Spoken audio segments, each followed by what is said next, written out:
Hey guys, so Kevin Rudd has finally responded like we're all waiting for. So I figured this is my reading of it and you guys will get to see what my thoughts are.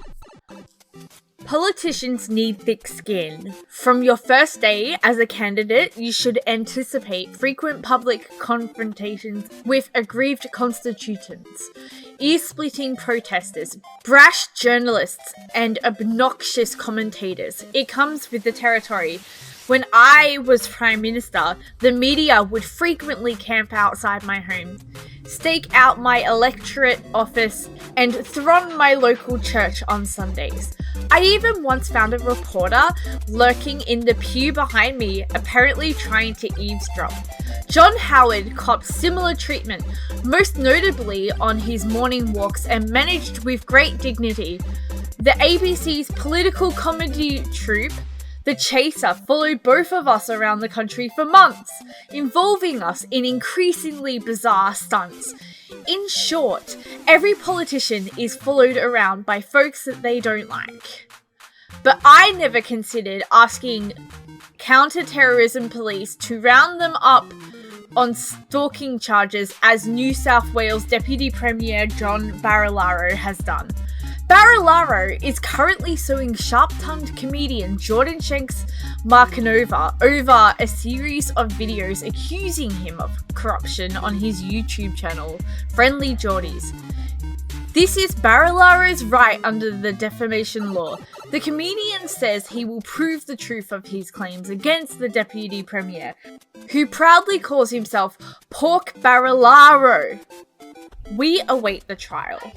But Barilaro has radically escalated this civil feud into the criminal courts by pressing stalking charges against Friendlyjordies producer Kristo Langker, a camera-toting 21-year-old who had approached Barilaro twice in public, separate incidences 6 weeks apart, about the defamation matter.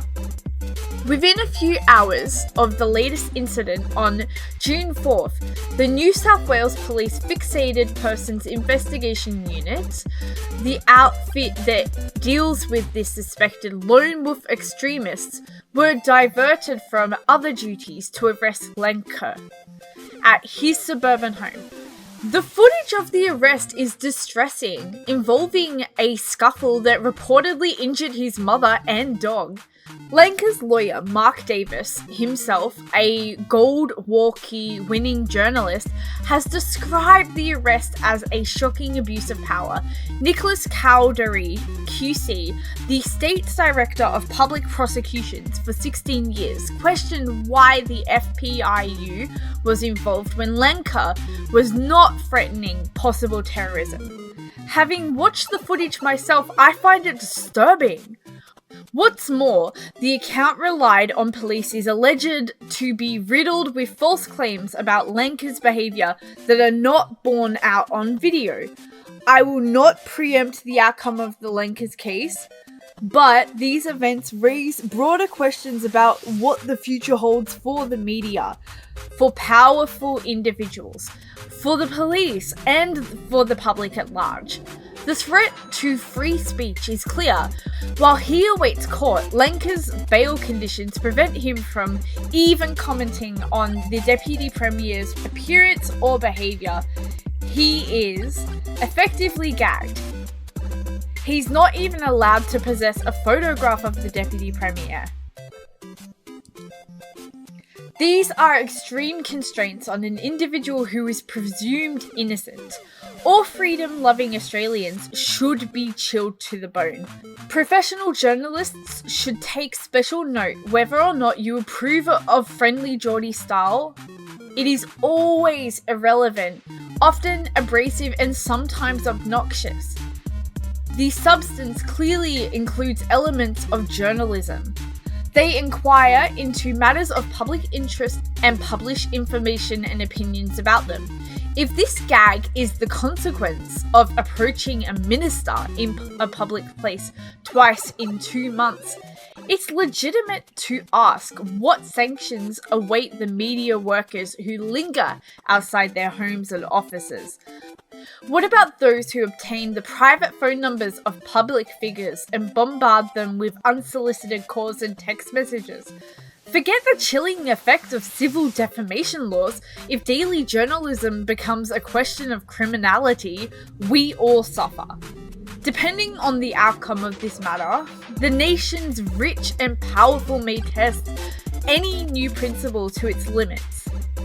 It may be a cold comfort that if such arrests were ever based on misleading information to police, those public figures would be torching their own reputations along with any other future political aspirations. The consequences are also profound for the public's confidence in the police. Law enforcement agencies operate at arm's length from the government, but they know it's the politicians who allocate budgets, appoint commissioners, and write legislation. For that reason, they should not just operate but be seen to operate in that way. It's not difficult to find an Australian whose complaint to police has taken forever to investigate for lack of resources, especially among Australian women. Against that backdrop, the visuals of police swooping on a comedy writer within hours of receiving a complaint involving the Deputy Premier is just jarring. It could severely erode public trust. It's no secret that there's little affection for the Friendlyjordies in the media establishment. They have copped plenty of barbs for their pro-Labour sympathies, vicious caricatures of puerile humour. These media critics demand Labour figures boycott the channel, yet don't seem to worry when Liberal ministers fawn over the far-right polemicists of Murdoch's Sky News who argue the pandemic may be orchestrated by vaccine manufacturers in league with the United Nations and the CIA. But whatever your feelings about Friendlyjordies, the potential consequences of these legal battles are too big to ignore. For that reason, I have donated to Langker's Legal Defence Fund and encourage others to do so as well. In the meantime, I respect Barilaro's right to defend his reputation in the civil courts, but on reflection, doesn't pressing criminal stalking charges at the same time cause us all concern? So my thoughts are that I think that it was very well done. I think that Kevin Rudd probably sat down, took his time to think about this, and this is the response. So yeah, I think he's being very careful though. He's being very cautious in what he says.